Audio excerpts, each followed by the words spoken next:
Gary, welcome. Thank you. So I'm going to do an intro, Gary. Your sound sounds really good. And then we'll jump in, okay? All right.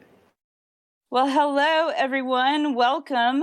I am Ghost Pines, and this is Look Ahead America's movie night for the last screening of the newest J6 documentaries with the Epoch Times, The Real Story of January 6th, which we will be showing shortly after our Ask Me Anything with our special guest for the evening, Mr. Gary McBride.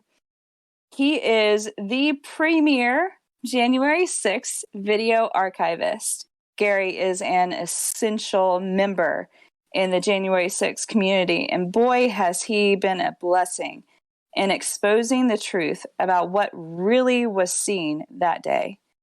You can find Gary and his work over at m5news.com. Again, that's the letter M, the number 5, news.com. Gary, if you would please just kind of give everyone an introduction. I know you, but give everybody kind of an introduction about who you are and maybe how you kind of got into, because you're not, this wasn't your thing before January 6th. So tell everybody about yourself. No, it wasn't. Okay. No, I'm going to get my name's Gary McBride with M5 News. The website's m5newsgate.com. Yeah, sorry. I'm sorry. It's all good. You're cool.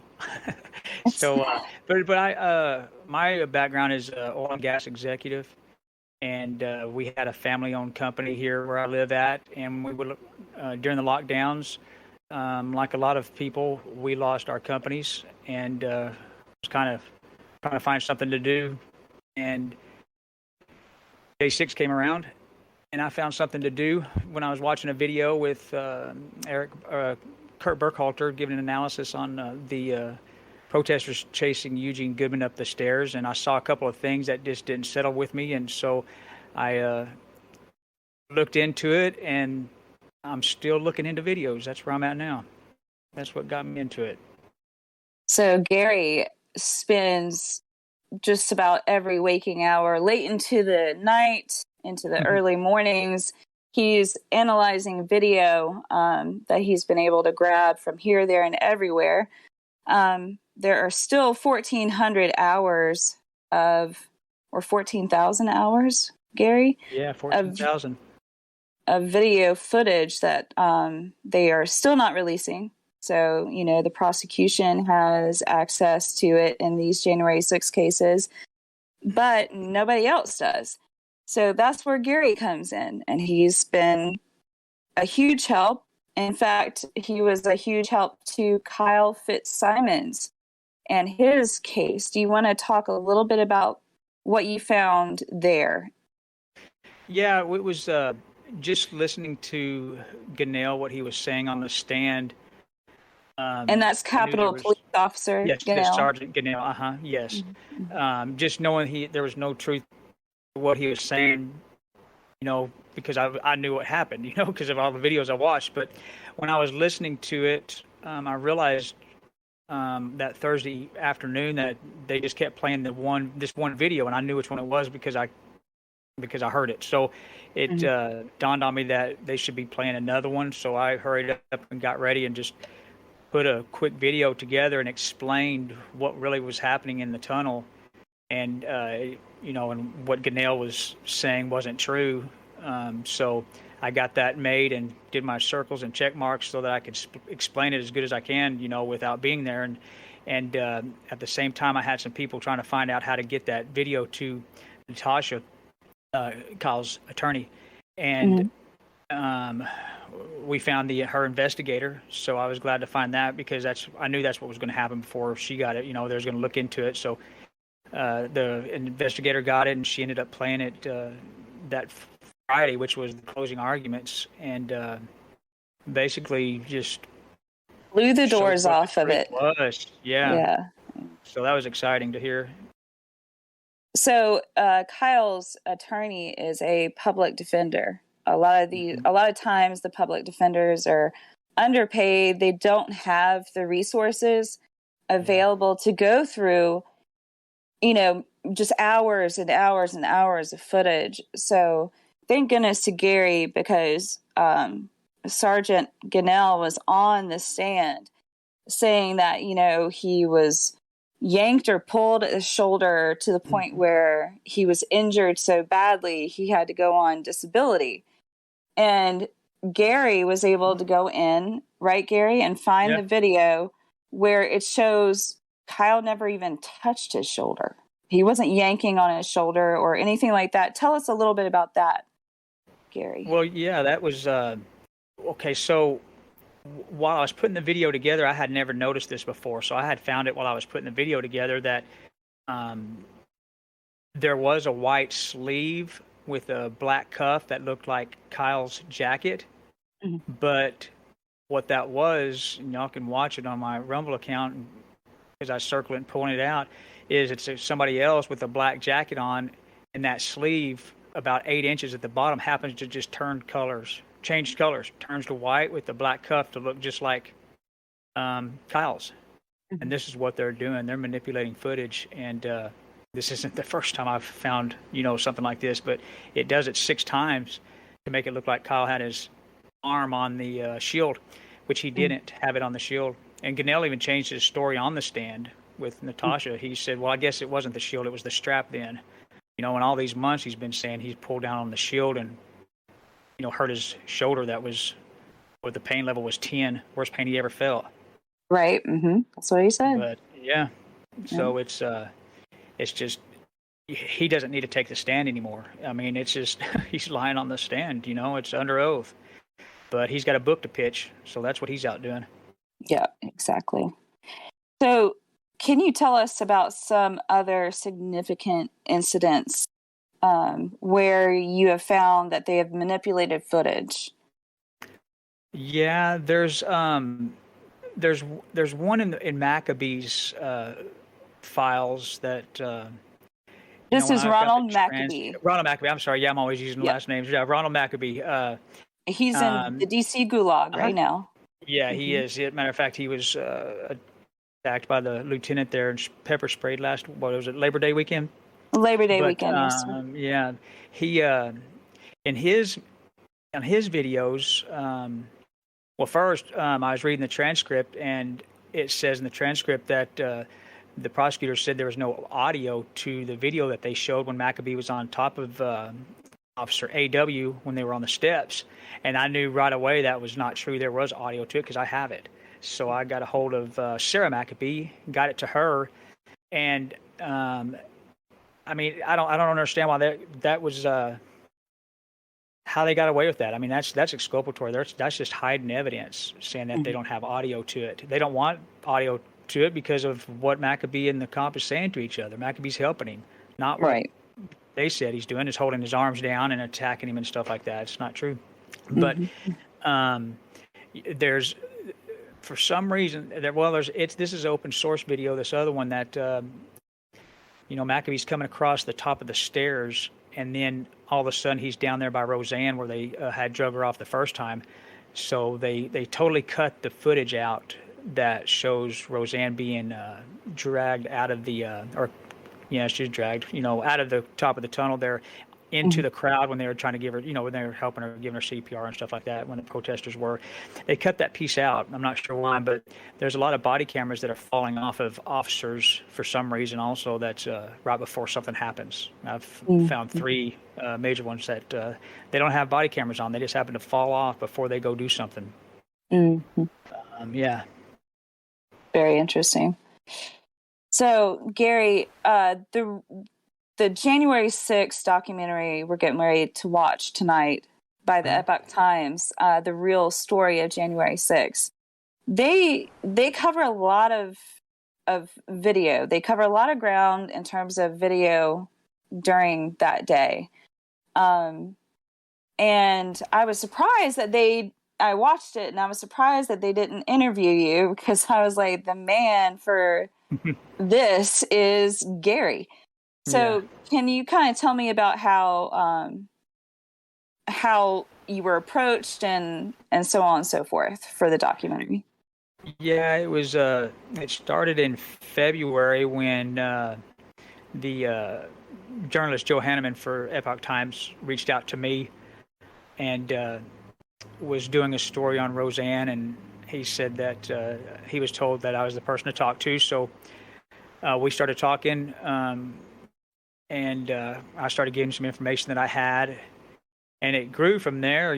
They did articles. He did articles with my stuff in it and what I was telling them, and then when I started telling him how much I had, he had Epoch Times fly me to his hometown to see if I was, telling the truth. He basically vet me and see if I had everything that I said I did.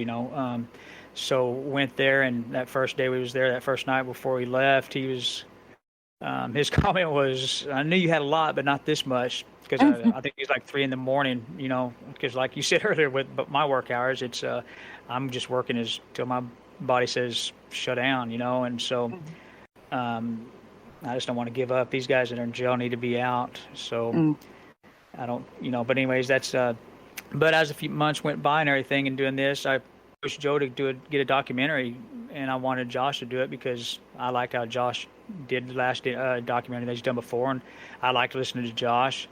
And so we went to Luke Coffey's house, and they interviewed him and filmed him. They interviewed me and filmed me. And then things just kind of took a little change in direction where they kind of fizzled out, stopped communicating with me before it was released. And after I had given them everything that I had, footage and stuff like that, and that was it. I was cut out of it. So that's where we're at. So I do want your input on this, because a lot of the video shows in the documentary, a lot of the video shows what they describe as agent provocateurs. And these are possible informants, FBI, any other kind of security agency, potentially, that they found video of operating on January 6th. Gary, can you tell everybody a little bit more in detail about what maybe you have found? Well, on the east side, when they talk about how they word that with provocateurs and stuff like that, it's I haven't really looked too much on the east side. I do know a lot what's going on over there, but I haven't looked into each and every person like I have on the west side that day. But I can tell you on the west side, there's a lot of people in question that they need to. We just need to look into it. I have been, these people that they do the same thing that the guys that are sitting in jail for right now. Some of them did things that were worse, and they get released on their own recognizance. They don't have to wear an ankle bracelet. They don't. It's just one-sided on some of these charges, or is how they get released anyways, but there's, we know that there's making a documentary on that side. And so there's a lot of people, early on last year in 2021, probably the summertime, I heard that there's people there because the documentary they had jobs to do, there was there to as medics. They were there that if somebody got an officer's gun, they wouldn't shoot the officer, or that vice versa. If the officer pulled his gun, he wouldn't shoot a protester. There was a lot of people that had jobs there that day, and you can really start seeing who they are. When you watch as many hours that I have, you can just watch what they're doing, with hand signals, a lot of it going on, and never moving. They're staying in the same positions on each side of the steps, but there's a lot going on and a lot of questions that need to go unanswered. And it's a shame that, J6 committee ignore people like myself and others that have reached out and want to come in and talk and give our testimony and show them what we have and do a real investigation. But they're not going to have us in. They're going to parade everybody else in and make a show of it. And that's what they've been doing.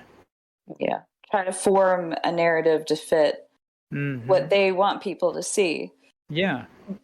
Gary recently, just over the weekend, put out a video on his YouTube channel, right, Gary? That shows a little bit about what Gary's found in terms of hand signals. It's really good. You need to check it out. M5 News, right, Gary, on YouTube. Yep. And check out his latest video, because I found that very interesting. Every day there's so much footage, and Gary's one man, but every day or every week he's coming across new stuff. Even this is like 2 years after. So definitely check that out. Yeah, and I want people to know too. There's just, it's that there was good cops there that day also. There was bad cops, good cops. There's good protesters and bad protesters. Mm-hmm. So it's when I do anything, it's before I put it out, I always, I ask myself, show me proof. And that's what I have to do.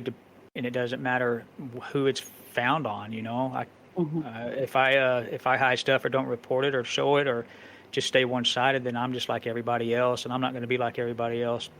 I want people to know the truth, regardless of who it is. Mm-hmm. Mm-hmm. I have a question from the audience, Gary. This is from Tron Legacy. He asked, is there a publicly viewable repository of all the video you have archived? I don't have it out, but now there is some archives out there.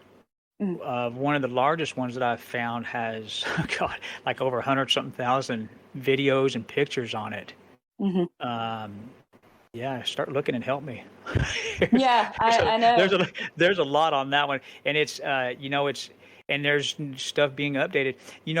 There's people out there that was there that day that have not been approached by the FBI, and I know that they're probably worried or scared or whatever, because that's the fear that they want put in people. They want to see the people see what's going on with the J6ers, and they want people to live in fear, but we can't do that. And I know there's a lot of footage out there that has never been seen before that could help us. And I know some of them have come forward, and sent it to us, and they don't want to be they want to be anonymous, which is fine, absolutely fine, because you never know what we're going to get from them that's going to help us in something.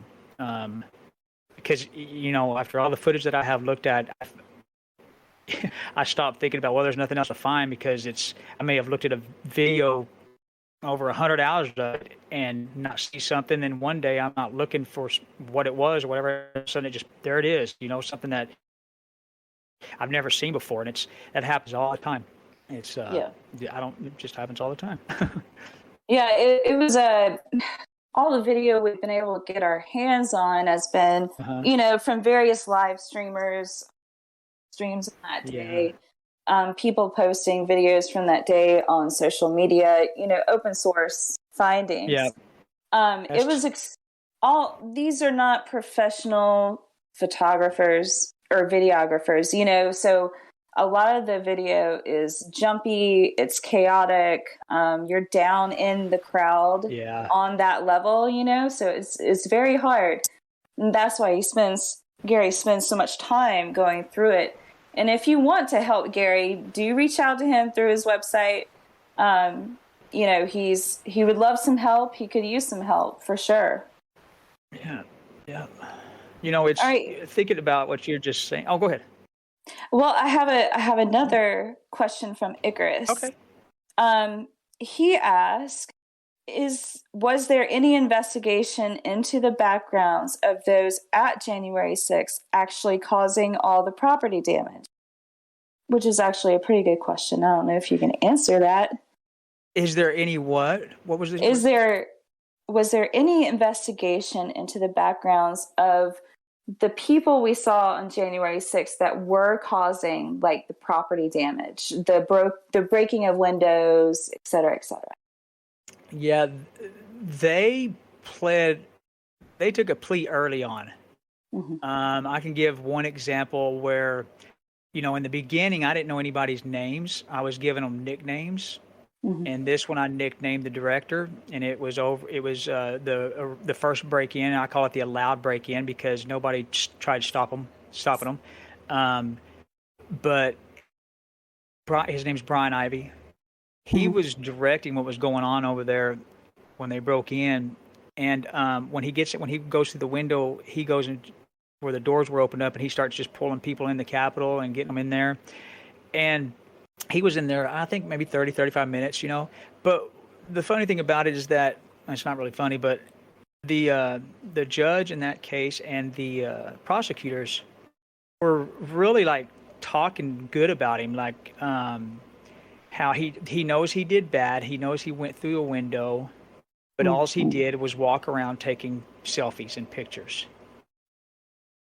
And I mean, that was just about everybody. Trennis Evans did the same thing. He went through the window, but he had a megaphone and he was singing patriotic songs. He was telling people, do not break anything, do not destroy anything, do not hurt a cop, do not touch a cop. He was actually doing good.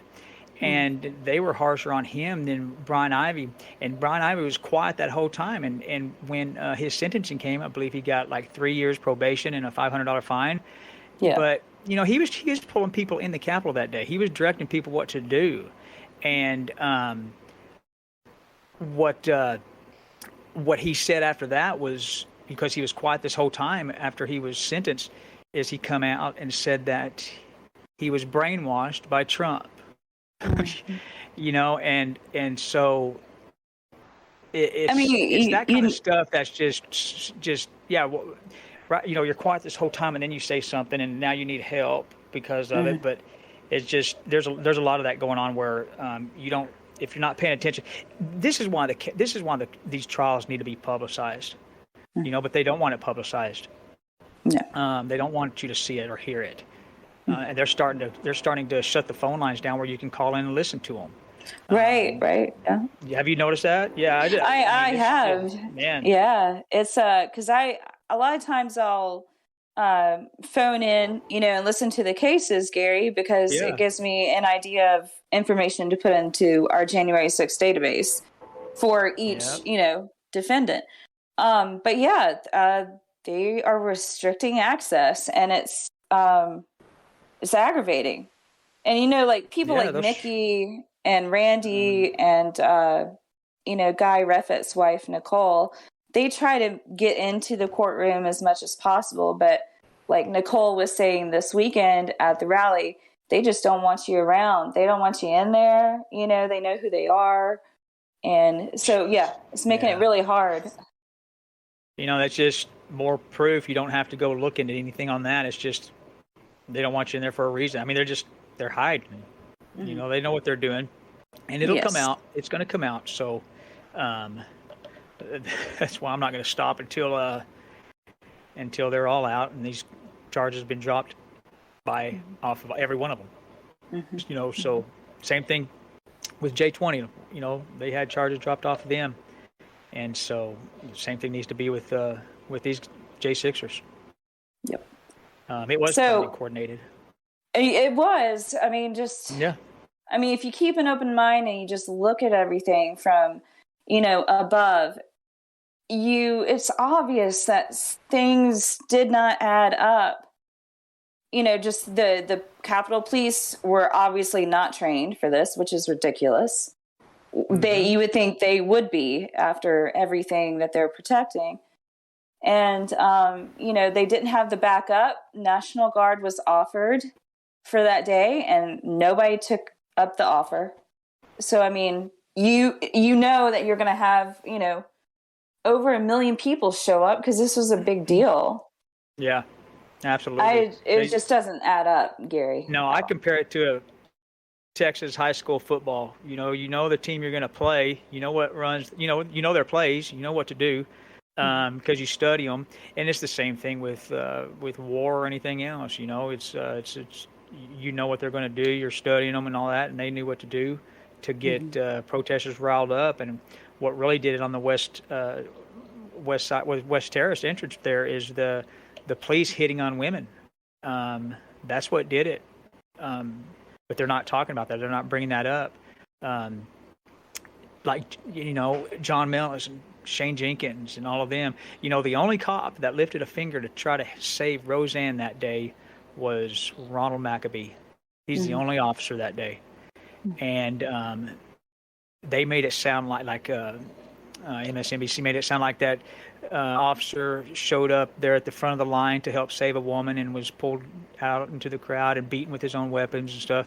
That wasn't the case. They pleaded with the cops to please save her, she's going to die, over and over and over again, and did not do anything to help save her. It's just disgusting. It's disgusting is all it is. It's So, I know, Yeah. Gary. So I have another question from one of the audience members. Sure. They ask, can you speak about the officer at the top of the stairs near the Senate? I think the name is Goodman. They said he saved the Senate. Oh, yeah. Yeah, absolutely. I'll talk about that. So that's what this last video that I put out, if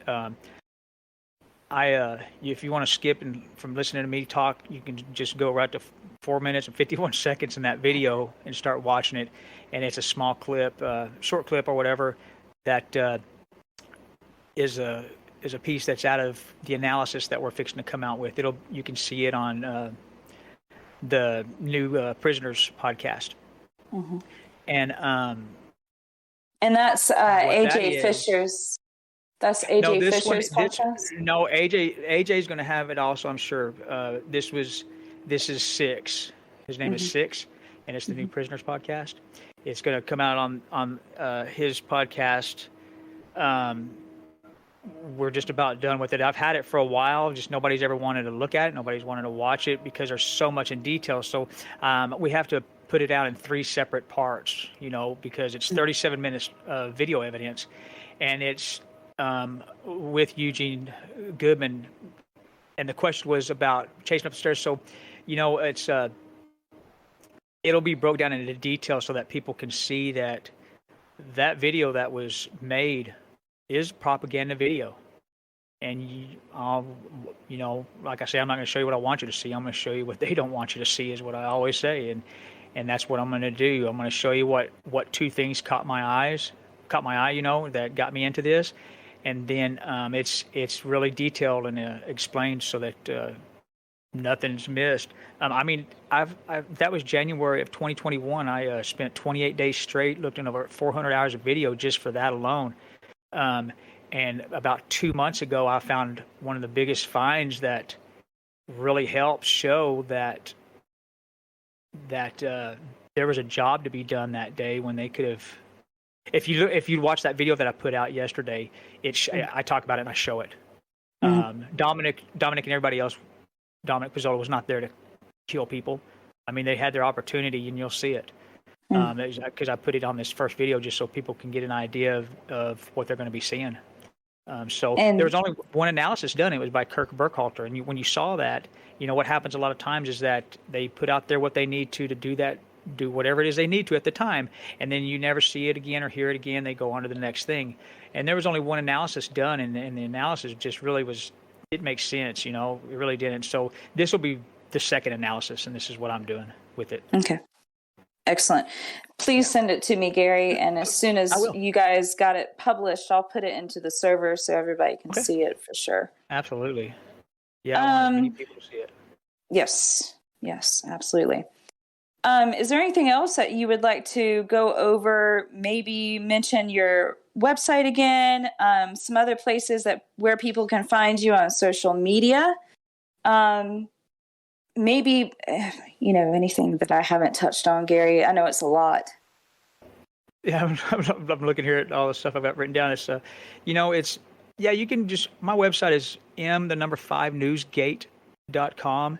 And when you go there, you'll see a banner scrolling across that's got, you can click on either one of the Twitter or YouTube, and it'll take you directly to those platforms. I have a Rumble page that's M5 News, and what's on YouTube is on Rumble also, so you can go to either one of those. Let's see. You're on Truth Social. Yeah, and would like for everybody to follow the New Prisoner, the New Prisoner podcast. That's where it'll be coming out at, and also with AJ with InvestigateJ6.org.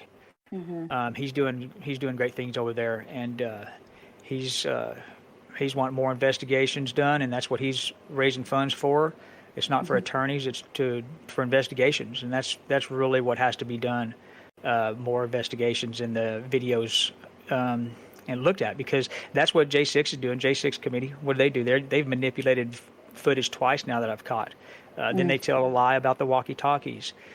So that's what they're using video also, and so is the prosecutors. So we have to do the same thing, and we don't have media helping us out. So we have to stay on top of who's coming up for trial and try to get something, if that's not already made up, and get it put out there so that hopefully it can start opening the eyes of these people so they can start to see what's going on, and hopefully it gets in front of the prosecutor or a defense attorney, and helps them. So that's what we have to do.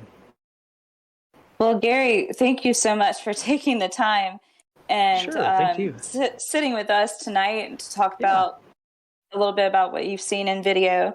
Gary was recently on our podcast for Look Ahead America, the Political Prisoner podcast. You can find that link on our J6 database page, lookaheadamerica.org/J6. Gary is the most recent podcast guest, and he did a great job. He was also at our monthly all hands meeting this past week on Thursday, and he got a lot of questions there. It was really good. Thank you, Gary, for doing that as well. Sure. Thank you for having me.